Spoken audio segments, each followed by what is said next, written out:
The first mitzvah that was given to the Jewish people is meant to empower them to become masters of time rather than to be enslaved to time. That we become the masters, we become the channel of how time happens in the world. And this is a very significant distinction between someone who is considered a person who has personal freedom and someone who is considered someone who's enslaved to time. So what is this mitzvah? The mitzvah is sanctifying the new moon, declaring Rosh Chodesh. Now, this is a very amazing mitzvah. First of all, the mitzvah reads like this from the Torah. The month will be for you the beginning of the months. It will be for you the first of the months of the year. And it also involves the Jewish people's initiation into the concepts of calculations and the secrets of the Jewish calendar. And that was taught to Moshe Rabbeinu by God, all these various secrets about calculations and the lunar and solar calendar, and this mitzvah to sanctify the month. Now,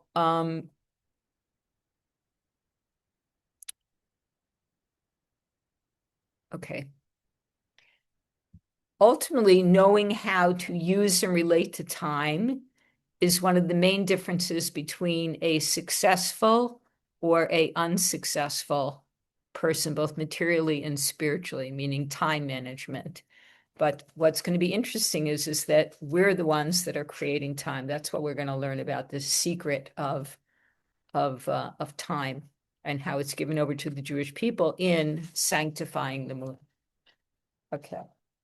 This is from Wonders this past week, and I posted it on my Ingathering group. And if you also got Wonders, it's one of the articles in Wonders that I'm adapting for this class.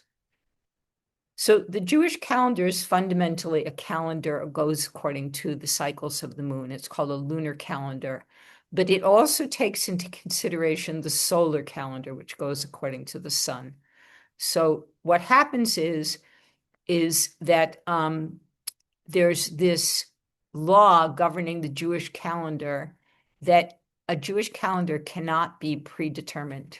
We're going back to the origin of the Jewish calendar. We'll get to the present modern situation in a moment, but it can't be predetermined. In other words, the Jewish calendar, you cannot print out a year in advance because it depended upon a declaration that the new month began by the sighting of the moon and then reporting that to the Sanhedrin. Let's just try to picture this for a moment. I did this earlier with my friend in Hebron. So you have the moon goes through cycles of a new moon, which is just called a crescent, very small, very thin sliver, and it grows and grows and grows until it becomes a half moon, then full moon. Then it starts to visually go down back into a half moon and a crescent, and then it disappears. And this is a monthly cycle of the moon renewing itself, growing visually to us, our perceptive abilities to see the moon. It's not actually growing. It's always there. It's just how we see it, how we perceive it. And then waning down at the end of the month. So there are a few days at the end of the month where the sky is dark, where you don't see any moon. You could see a lot of stars, but you don't see the moon. So just try and picture this for a moment. Go back to biblical times. And there are so many mountains from starting, let's say, with where I am in Sfat, way up north, going all the way down towards Yerushalayim, where the Sanhedrin was, mountaintops. And during those days where there was no moon, you at least have to have two people, maybe more people, go up the mountain. And they had to have the ability also to build fires to send up what we would call a flare, go up the mountain, and it could be one night, and they're going up after sunset, and they're looking in the sky to see the crescent moon. Maybe it didn't happen that night. They had to go up the second night, climb up the mountain, and look for the crescent moon. It could take 3 nights, maybe. I'm not really sure. I'm just sort of guessing how many nights it might take to go up and see the crescent moon. The moment that they sighted it, 2 witnesses, they would build a fire. that could be seen at the next mountain. That mountain would build a fire that could be seen at the next mountain, and it would go down depending upon where it was. If it was all the way up north, it would have to go down so many mountains to Yerushalayim. And then runners, once it was sighted, would go to the Sanhedrin and report it. And that would be when the month started.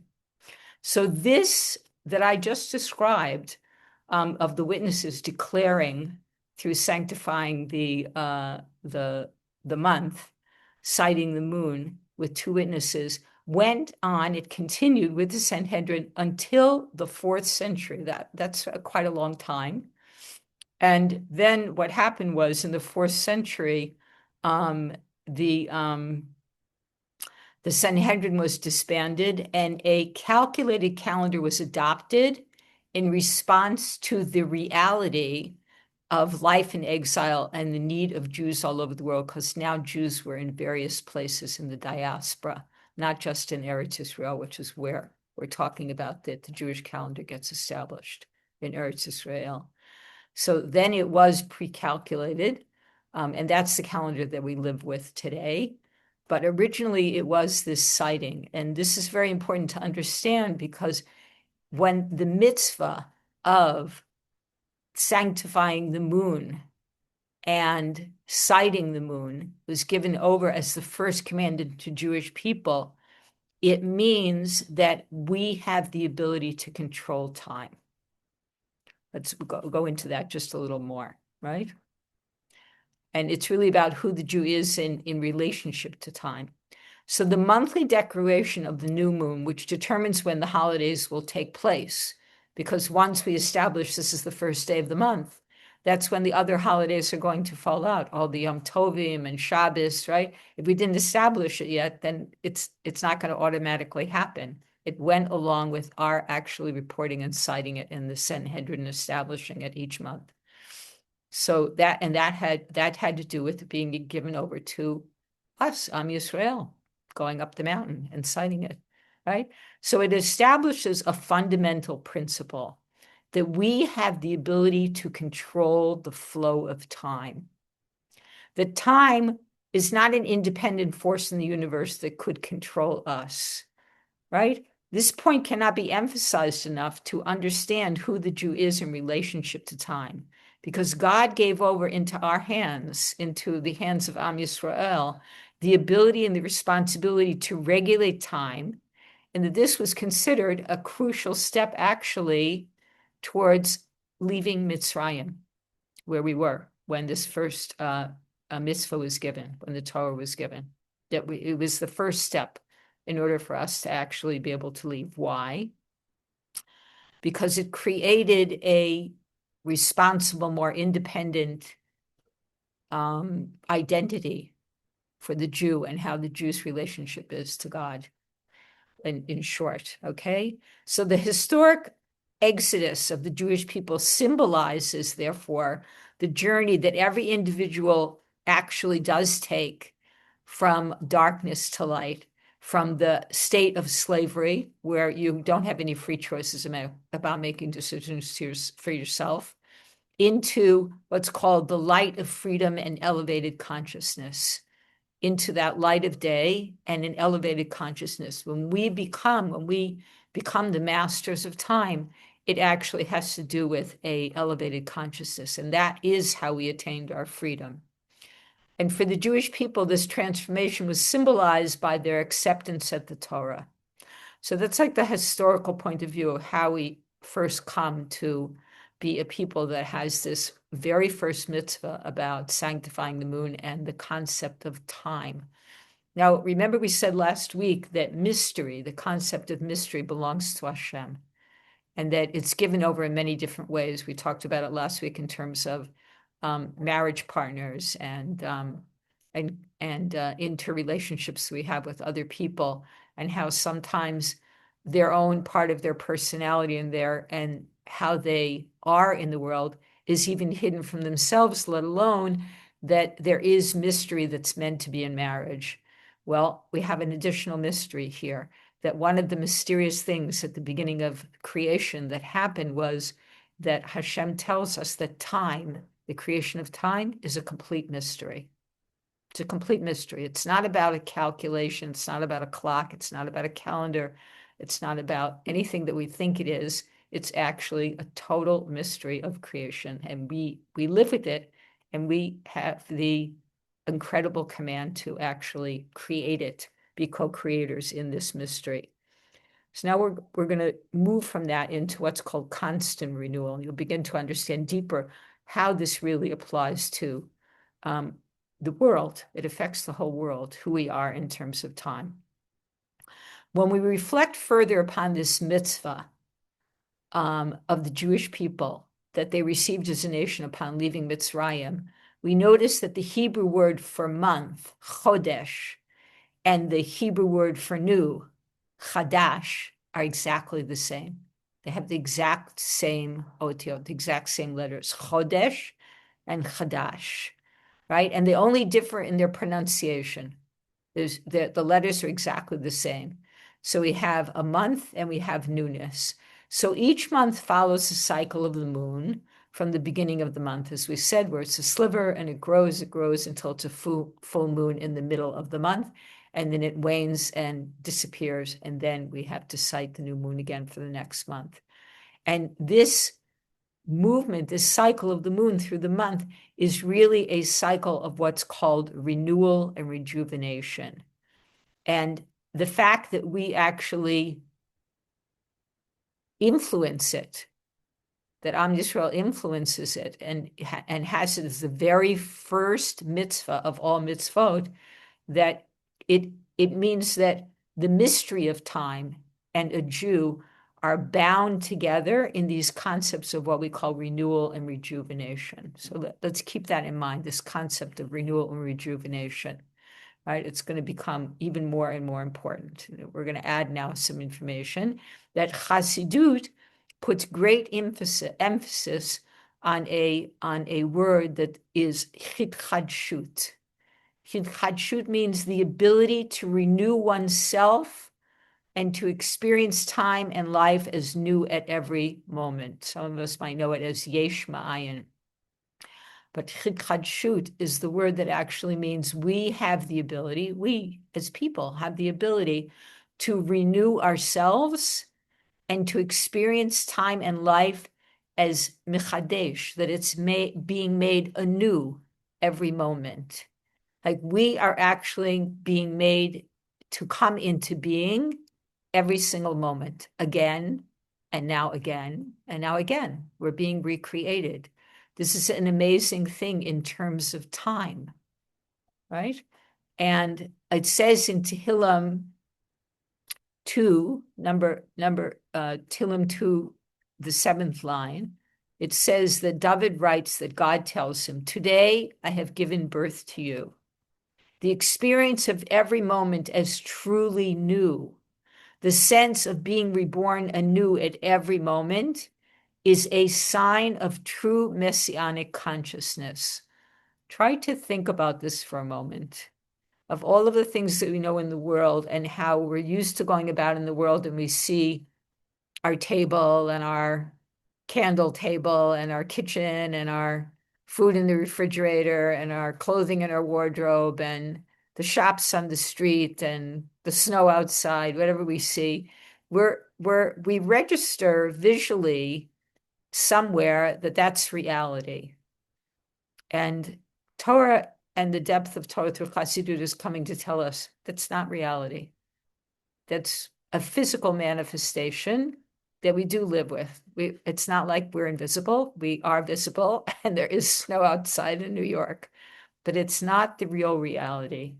Real reality is hitchadshut, that every moment of creation, God is renewing and re-enlivening everything into existence, like every rega moment. He's going to speak about that in a second from a more scientific point of view.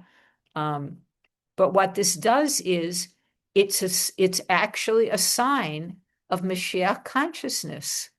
Because if every moment is being renewed anew and the past is, that's it, finished for the moment, and the future is maybe in our power to envision, but maybe not here yet, and we're in the present, And every single moment of the present is new again and again and again.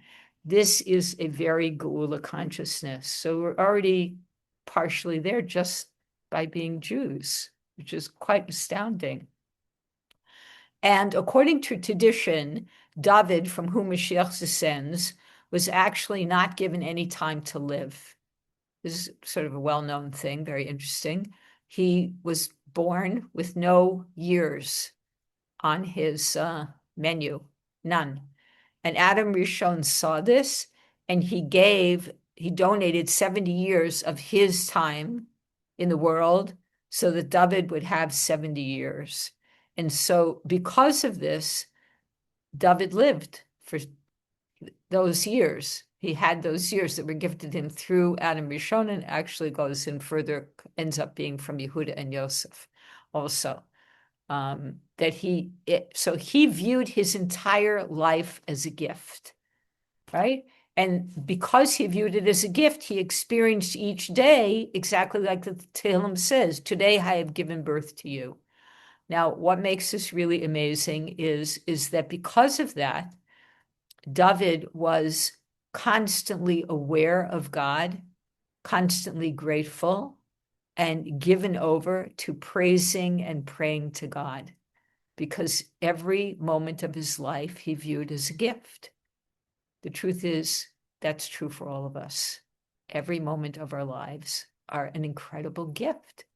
And that is a very empowering statement to hold close to your heart and your mind and have awareness of all the time, that every moment we have is a total gift of life from Hashem. And therefore, in our prayers, in our devotion, in our practice, in our living, to really have praise and gratitude towards Hashem for life, goes along with the fact that everything is a gift. It's all a gift. All this time that we call life is all a gift from Hashem. And if we didn't have the capacity, chas v'sholom, to renew ourselves, if we weren't given over this amazing capacity called renewal, and that we're being recreated and enlivened every single moment. So, and it is like a tremendous secret, because it has to do with that the ability to renew oneself is the great secret of attaining personal fulfillment and happiness. You know, people go to bookstores and libraries and every place they can think of to try and get another book on how to find happiness in life, how to feel fulfilled, how to have a great life, a successful life. And the Torah tells us it's built in. If you're a Jew, it's built into your Jewish DNA. It's built into the world that we are being recreated every moment. We're being renewed every moment. And when you're aware of that, that is actually how one taps into the secret of personal fulfillment and happiness. Because in the next moment, you could start again. Let's break it down a little bit easier. Every morning we wake up, and it's our practice to say Modeh ani lefanecha. When we wake up, that very first phrase that we say about waking up and thanking God for restoring our soul within us is an opportunity to view, here's a new day, a new horizon, new possibilities. Yesterday happened. Maybe it was a great day. Maybe it was a day that lacked a few things, and you would like to really make the days ahead much better. And so we're in this renewal process, and it is possible. We're not held by the past, and we can actually pull even the future into our present. We're always being renewed. So that's very, very hopeful.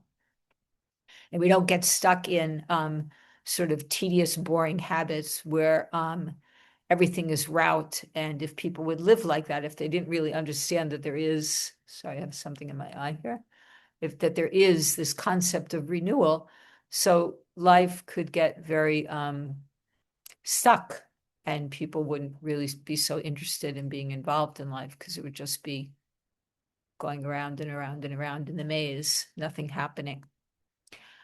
On a on another level, if you take a look at the same concept, like on a national level, meaning not personal space, but zooming out into a bigger picture, that this concept of renewal and rejuvenation that's given over to us in terms of the blessing that we have of commandment of renewing the month through sanctifying the moon is one of the great secrets of Jewish survival throughout history, right? That no matter what the circumstances, Jewish people have persevered, renewed themselves countless of times in all of the communities around the world that we've lived in generation after generation, no matter what the circumstances are.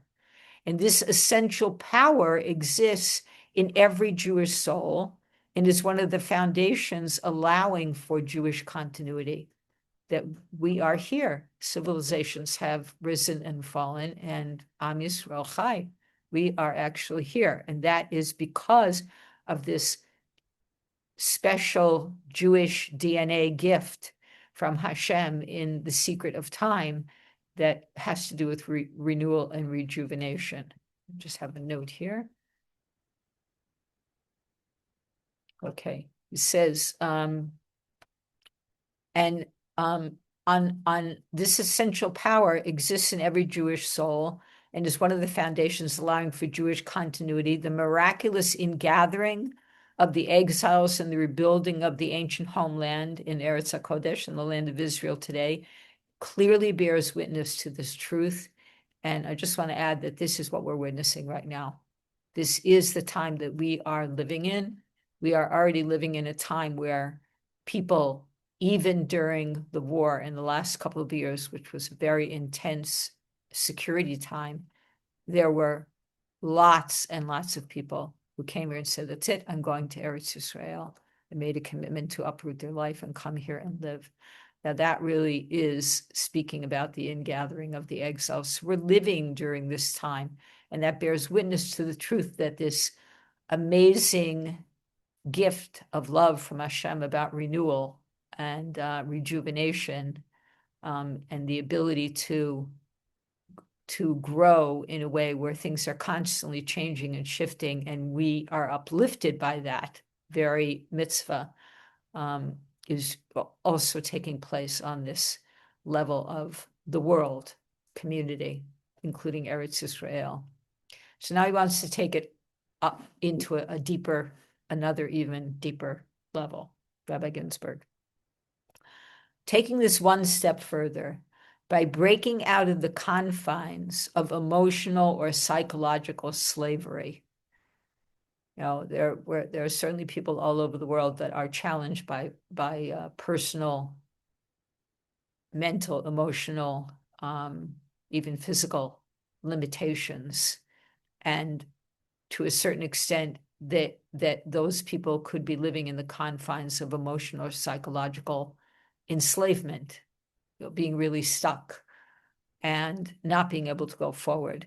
So when we take this a step further, when we break out of those restrictions, those limitations, out of the narrow straits of Mitzrayim, which is just a linear timeline, that's how it is, and we leap over the sun, so to speak. We'll find out in a minute what that means. We leap over the sun. We have the ability to experience a more divine view of time, sort of like the bird's eye view, going up above the sun, right? Notwithstanding the tremendous importance of renewal, which we've been talking about, how amazing it is, it becomes even more powerful. How does it become more powerful?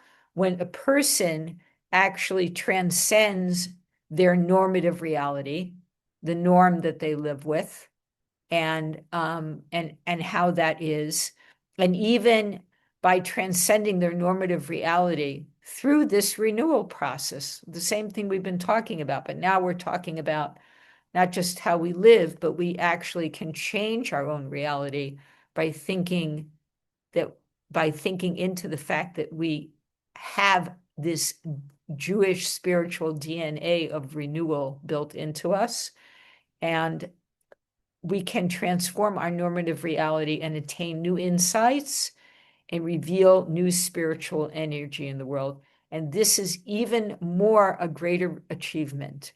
The ability to apply this now personally to not just that we can live beyond space and serve Hashem beyond space, but we can also, from that place, which is being renewed every moment, we can actually shift reality and we can pull in new insights into godliness in the world, because everything is shifting and changing. God is unlimited. We also spoke about that last week in the class, how God is manifesting newness all of the time. And that newness could take the form of surprises, of changes, of personal intuitions about how we perceive God in the world, but it's constantly shifting. These are all gifts from Hashem, and we just have to sort of have our antenna up, up, and see the newness of what's going on and apply it to our lives. So this is a great achievement. And that's why it says in Kohelet, in Ecclesiastes, it says this verse, it says, there is nothing new under the sun. When is that applicable? There's nothing new under the sun. When life is lived under the weight of habitual route, fixed routines.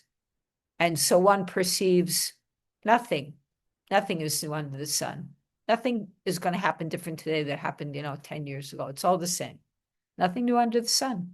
This is because a person is living life habitually fixed routines by route. However, we don't live life that way. We live life from the elevated perspective on time, and that's inspired by this divine power of renewal. And so one can always find something new over the sun. You have to jump over the sun. Here's where it's going to become even more exciting. If we didn't think it was exciting enough to try and jump over the sun, this is more exciting. And the Zohar comments, there may not be anything new under the sun, but the moon, and we are people of the moon, and emunah, they're from the same word, moon and emunah.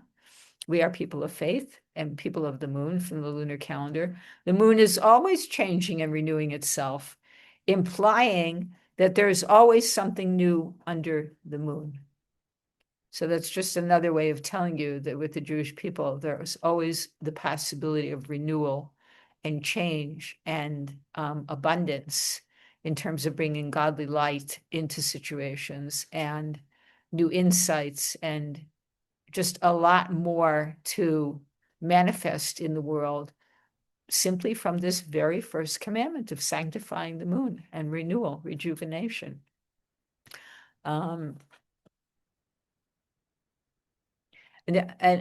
just what I said, that the Zohar says that the moon is always changing, and that implies that there's always something new with Am Yisrael. This is really an amazing thing just to carry as a thought. You could put it on your refrigerator if you like to do things like that. To remind yourself that we're people of the moon, and the moon is always changing. And like the moon is always changing, we also have this possibility of renewal and rejuvenation. And it's quite amazing. This is really a very obvious gift of love from Hashem that he's gifting to us. He's really saying, like, not only are you close to me as a people, but I'm giving you the responsibility through giving you this first commandment. I'm partnering you with me that you can actually bring in more divine effluence, more divine light, more divine awareness to the whole planet, to everyone in the planet, because you are the people that live by the light of the moon. You're the lunar moon people, Am Yisrael. Okay. Now he's going to explain a more deep concept about, again, the secret of time. So the verse that we get as the commandment, again, just to read it again, about Mechadesh, to renew the month. This month will be for you the beginning of months. It will be for you the first of the months of the year. That commandment, that's considered the first commandment, is 1,820 verse in the Torah. That verse, it occurs as the 1,820th verse in the Torah. So we have now a number that we have to figure out, okay, so what does that mean that that's where it occurs in the Torah, that commandment, right? So the number 1,820 is a product of 70 times 26. 70 is the Hebrew word for sod, which means secret. And 26 is the number of the transcendental name of Hashem's essential name, Yud Kei Vav Kei, what's called Chavaya. That's 26. So we have 70 is Sod, and 26 is Hashem's name. And this comes from just the mitzvah, where it occurs as 1,820th verse in the Torah. But that number, 1,820, is 70 times 26. And this appears, the breakdown of 70 times 26 appears in a very specific phrase. And that phrase is, the secret of God is revealed to those who are in awe of him. Sod Hashem Lire'av. And I'll read it again in English and Hebrew. The secret of God is revealed to those who are in awe, a higher level yira of him, of God. And in Hebrew, it's Sod Hashem Lire'av. It's actually the name of the very first book that Rabbi Ginsburgh wrote, Sod Hashem Lire'av, that's written in Hebrew. And this suggests that this secret of God's essential name is, hold on 1 second, Sod Hashem Lire'av, suggesting that 1,820 is the secret of God's essential name. Right? That there's a secret here in terms of, we got the mitzvah, that's 1,820th verse in the Torah. And we know that it has to do with secret and Hashem's essential name. Now he's taking it further. He's saying that this secret is exactly the number of times that Yud Kei Vav Kei appears in the Torah. How many times does Yud Kei Havaya appear in the Torah? 1,820 times. So that's a little gematria mathematical lesson where Rabbi Ginsburgh is saying these are very intertwined.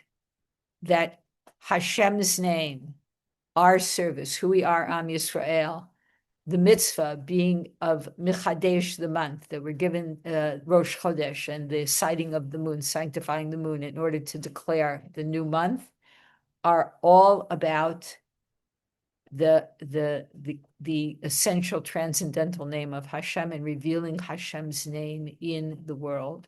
As it says, the secret of God is revealed to those who are in awe of him. So by consecrating the month and calculating the Jewish calendar, the Jewish people enter the very secret of God and the very secret of time that is a mystery that God gave to us when we sanctify the moon, when we actually sanctify the moon. So now the question is what is this secret of God? So it says the secret in this verse that's alluded to is the way we connect our experience of time to divinity. That's the secret. The secret is, how do we connect the verse that talks about time?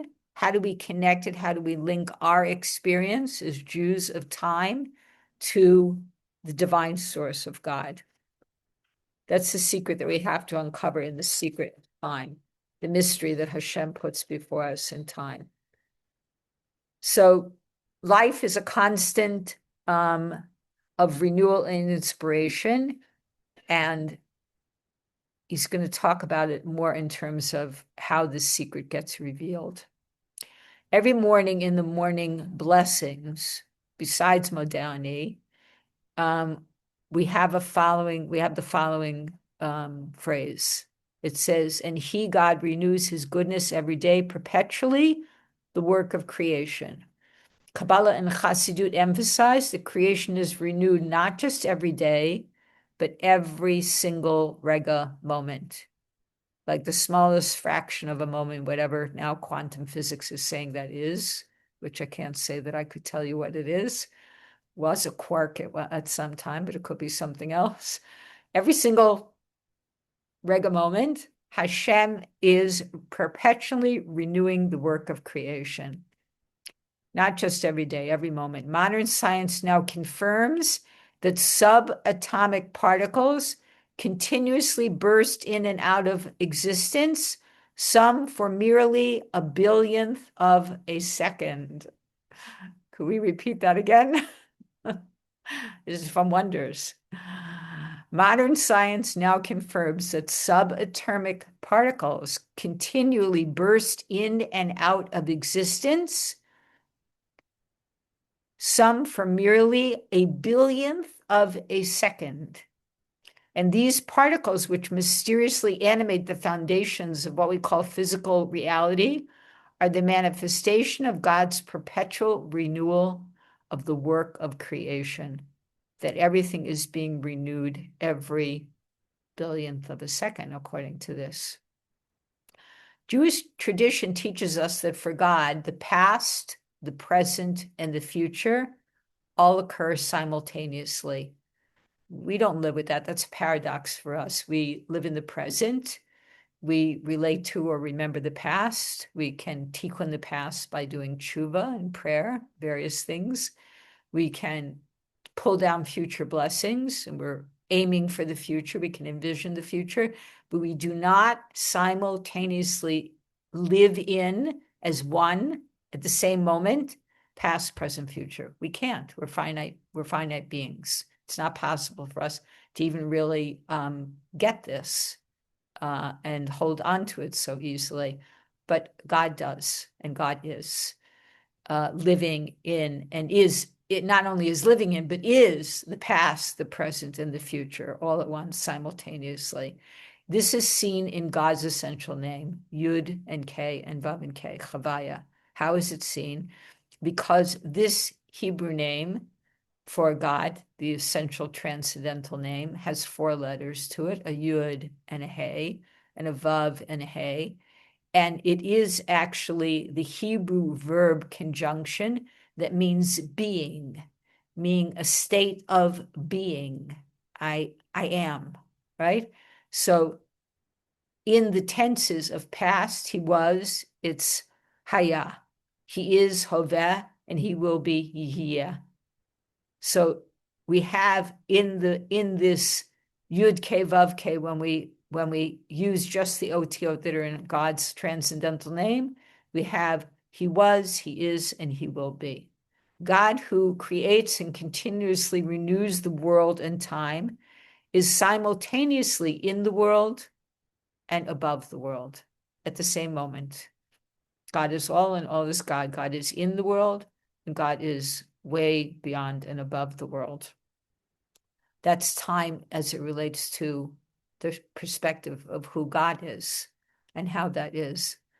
But when a human being, when we, through our prayer, through mitzvot, through learning, through just living a Jewish life and recognizing that we have this unbelievable gift of love in the commandment of sanctifying the moon, and understanding that Rosh Chodesh was given over to us and how it was given over to us in order to manifest time and be partners in the manifestation of this mysterious thing called time that God created.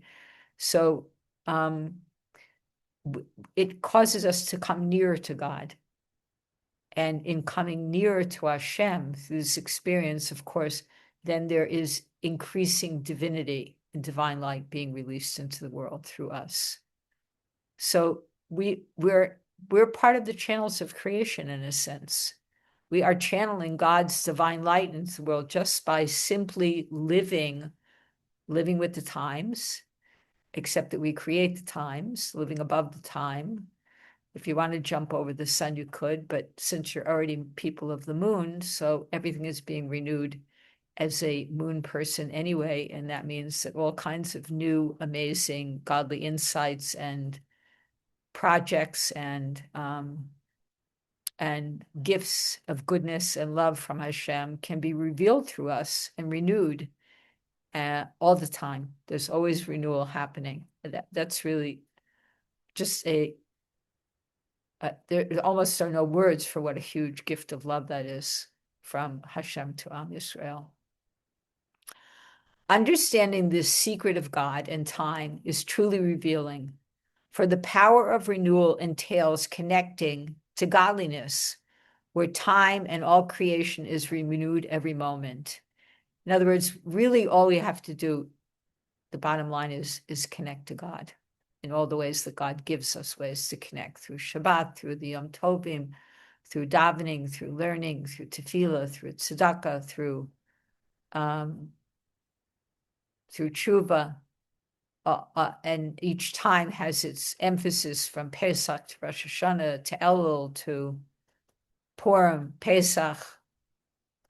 Every time has all of its elements connected to it. We're given many, many divine, inspirational tools in each time. And if we just take Shabbos every week, it's never the same. It's always a new Shabbos. All this renewal, the secret of God and this power of renewal, is just about connecting with God. And when we connect to godliness, where time and all creation is renewed every moment, and we meditate upon this constant renewal of creation, then what happens is that we open up the possibility of integrating that renewal energy internally at every moment into our lives. And our lives in turn become constantly inspirational and renewing. So tuning into this gift from Hashem of time influences our very lives. It's like a circle going round again. We're given the circle of doing that partnership with Hashem. It creates divine energy and shifts in the world, and everything is new and renewed. And then as it renews, it also comes back into us, and it uplifts us into a inspirational type of life where there's a possibility for all of us to constantly be renewed, and therefore be channels of divine light and inspiration into the world around us. And certainly that, what I just said, is the call of the hour in terms of Am Yisrael and all the nations of the world, that we are meant to be the light bringers, and we're meant to bring godly awareness and the truth of God into the world all the time. But God has already given us the tools and the absolute paths of how to do this, just by this secret of God and renewal, how we're created and how time and godliness are manifest in the world through Am Yisrael. So I'm going to read that again. Meditating on the constant renewal of creation on both the literal and the physical level, as well as the spiritual level, opens up the possibility of integrating that energy, that life constant cycle of renewal and inspiration, and it turns into a personal life of renewal and rejuvenation and inspiration. And then we actually affect time, we change time, we utilize time for it to be productive and fruitful, and we're able to be the masters over time, and we're able to teach time in the sense of not a calendar time, not a watch clock time, but time as a godly element through which everything flows and moves and grows and evolves to the rest of the world, because we are partners in that renewal process. So we're going to go back to, this is just the last part. We're going to go back to, it says the secret of God is to those who are in awe of him, Sod Hashem Lireav. So there's one more very important secret that we have to hold on to. He reveals at the very end of this teaching, which is about joy. Says that this phrase, Sod Hashem Lireav, the secret of God is to those who are in awe of him, has the same mathematical value as the word for joy, simcha. Right? Ivdu et Hashem b'simcha, simcha paratz getters, simcha opens all possibilities, all gates and pathways of possibilities, that the secret of God is to those who are in awe of him is simcha, is joy. To a certain extent, we have only one fundamental choice regarding how to experience life. We either choose a joyous, positive attitude, or we would, chas v'shalom, live a very passive, fatalistic, and ultimately unhappy approach. So if we thought we had a lot of choices in life, now it's been boiled down to one. One grand, wonderful choice that if you really understand that how much love that God has given us, how much partnership, how much responsibility, how much empowerment to really be channels of divine light and not only renew ourselves and renew the immediate world around us, but bring that light of renewal to much greater circles in the world. So the joy with which we choose to serve Hashem in doing that is a reflection of that. Not only is tomorrow a new day, but 5 minutes from now are completely new. And 1 minute from now, I'm being enlivened. Sometimes it's a little hard to hold on to the smaller pieces, but that's the truth. The truth is that I'm talking to you on this video, and every few seconds, I guess I'm being renewed on the screen, something like that. And it creates a lot of joy, right? So we have this choice really to have a joyous and positive attitude. And he says, if you want to see it another way, in our thought, because we all have thought, speech, and action. These are the garments of the soul, thoughts and speech and action. Our thoughts, the word for thought is makshava. Makshava, that's thought. If you change the otiyot, if you change the Hebrew letters around, then it spells b'simcha, in joy.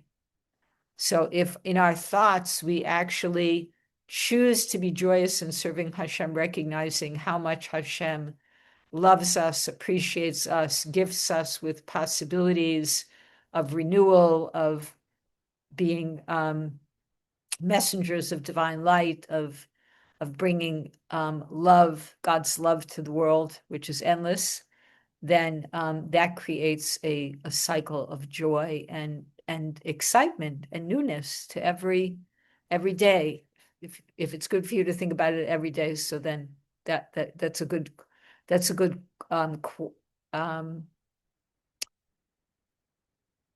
aspect of time. Each day when you wake up, the day is new again. You can renew yourself and start again and have even more amazing day than the day before, or just fix things that you would like to even be better, small things. We don't have to, it doesn't have to be big. We're just simple people, and start with one thing and progress from there. But be joyful about it, because it's all tremendous gifts of love from Hashem, right? How we think. Makshava spells b'simcha. Although many people may think that being a happy person is a matter of one's innate nature, you're happy. You were born happy. That's the kind of person you are. This person was born very serious. That's the kind of person they are. This person was born like not serious at all, and whatever. I mean, we're all born a certain way, right? And he says, no, that's not how it goes. That's not it, right? And he said, the truth is that being in a state of joy is a willful, unconscious decision. It's work. So now we saw that everything up until now in terms of renewal is a gift. But the one piece of incorporating into it, serving Hashem with joy, is a conscious decision. It's one that we make consciously. And it's sort of the secret of people who are optimists or not optimists. You can always see the same thing in the world through one set of glasses or a different set of glasses. And given what you could see, if you're an optimist, then choosing joy and choosing to serve Hashem with joy, since that's what Hashem asks us to do, is going to change the day, the hour, the interaction, the people, the relationship. It's going to shift everything. But he is telling us this is a conscious and willful decision. It's not like you just are this kind of person or that kind of person. It's to be in joy is actually a decision. Our thoughts determine whether we are happy or not in any situation in the present or the past, and anything can actually be reframed. It just takes focus and concentration. A situation that's happening one way, you can definitely reframe it, meaning you can think about it from a totally different perspective and put it in a more positive frame situation, how you see it. Your viewpoint can become more positive about it. And then that allows you to move, to grow, and not be stuck in any situation, reframing it. And that's also a consciousness about it. The secret of God is that a life of constant renewal and inspiration is the same as a joyful life, a life focused on utilizing one's time in the most productive way to lead to true personal fulfillment and happiness. So he ends this with that the secret of God's love for us, which is time, is an opportunity to not only bring God's light to the world and help ourselves to be renewed with possibility and help the world to see that there are options and possibilities in the world. But in the last part, I think he says it very well. The secret of God is that a life of constant renewal and inspiration is synonymous with a joyful life, a life focused on utilizing one's time in the most productive way that leads to fulfillment and happiness, which all has to do with our devotion, our attachment, our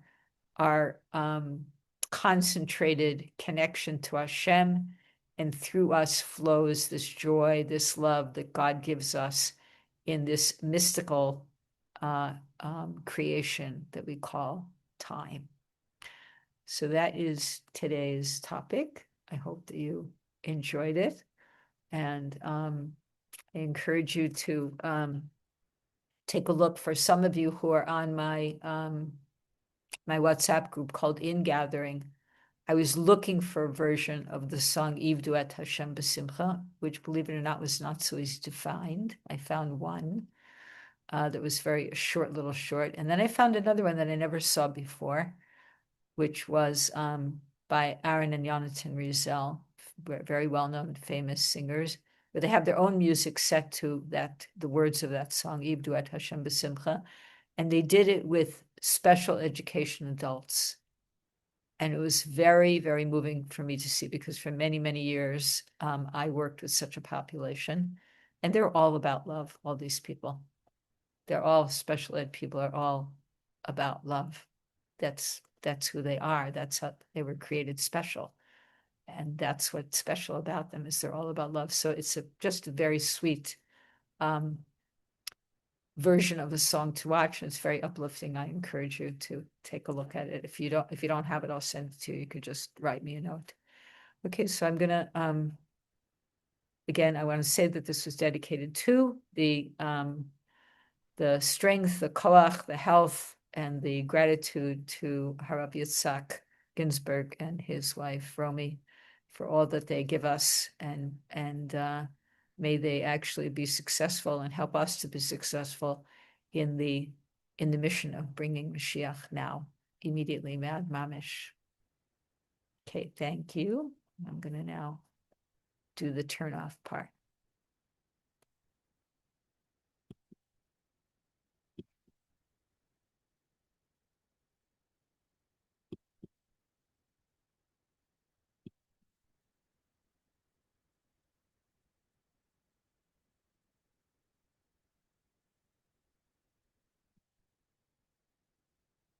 Okay. Okay, Erev Tov, you could stay on, but I'm gonna sign off the recording.